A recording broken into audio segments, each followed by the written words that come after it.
The biggest misunderstanding, and by a long shot, when it comes to canker sores is that people confuse them with cold sores. And it's easy to understand why people confuse them. Canker, cold, they're both different types of sores. They both occur on the mouth. It's understandable. They think they're the same thing, or they think that they're different things that are caused by the same thing. They are not. So let's break this down and I'll explain the difference between the two. Cold sores are caused by herpes, specifically the herpes simplex 1 virus. Canker sores aren't really caused by a specific condition, but it is a different condition that is called recurrent athostomatitis, or RAS. But there's 3 things to look at to tell the difference between cold sores and canker sores. The first question you want to ask is, where is it? Is it occurring inside your mouth, in the soft palate, or on the mucosal area, or is it around your lips? If it's around your lips, those are cold sores. Those are herpes. Every once in a while you can get a canker sore like on your lip, but it's usually on the inside of your lip. These are terrible, by the way. Make eating very painful. But cold sores usually exist outside of the lips, and they can even spread from there onto the chin and stuff like that because they are contagious. Second question is, does it blister? Now there's a reason why cold sores are also called fever blisters, because they show up as blisters. If it pops up as a fluid-filled blister that then spreads after it pops, that is a cold sore. That usually occurs on the outside of your mouth. Canker sores almost never show up as blisters. When they do, it's usually some kind of reaction, either to really hot food, it's just a regular blister like any other place if you burned your hand or something like that. I never say never, because the human body can do all kinds of crazy stuff, but most people do not see their canker sores starting as a blister. They just pop up as a wound that then becomes this ulcerated lesion. The third question is, does it cluster? Herpes, cold sores, they almost always show up in little clusters, especially around the corner of your mouth.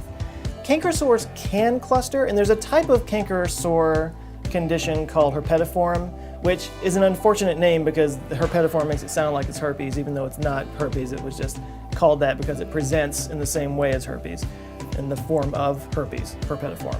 But that's actually a very rare type of canker sore. I think only like 2% of people actually get that. Now, canker sores can appear in the same place, like if you have some kind of, like if you eat a chip that cuts your mouth, it might cut it in a couple of different places right next to each other, and they might both form canker sores. So it might look like you have a clustering. And the worst thing is those canker sores can actually combine to form one mega canker sore, like some kind of horror movie villain. But in general, canker sores are loners. They just appear wherever they appear in your mouth. They don't cluster like they do with herpes. So the little mnemonic that I always use is LBC. Think LBC. Lips, does it occur around the lips? B, blisters, does it blister? Does it start as a blister? And C, clusters, does it appear in clusters? In other words, does it look like this or this? Now, I have gotten feedback from people that swear up and down that their canker sores are caused by herpes, and they know this because they have herpes, they have cold sores, and whenever they get an outbreak of cold sores, they also get an outbreak of canker sores. Well, the thing is, the canker sores are actually triggered by your immune system. So if you get an outbreak of cold sores, it's going to ping your immune system, which is going to set it into overdrive and cause you to get canker sores. So it's a correlation, not a causation. Now, if you do have herpes, there are some treatment options. Abreva is a very popular one, but I can't really speak to those very much myself personally because luckily I don't have that particular condition, so I haven't had a chance to review them and know which ones work and which ones don't.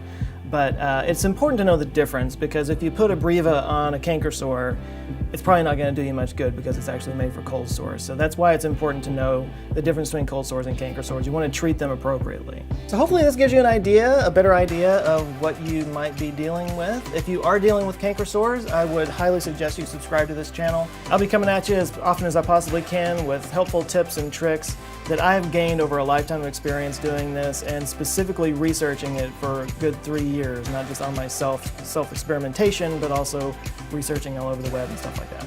Canker Boy is here to make sure that you can live your life pain-free. Because I always wanted this face to be associated with open mouth wounds. I also have an ebook I highly suggest you check out. You can go to cankerboy.com/ebook. It's called 10 Ways to Stop Canker Sores. It's 10 of my favorite ways that I have learned over years of experimentation on how to prevent and treat and get rid of canker sores so that you can live a normal life pain-free. That's cankerboy.com/ebook. Thanks again for watching. I hope to see you next time. And here's to your pain-free life.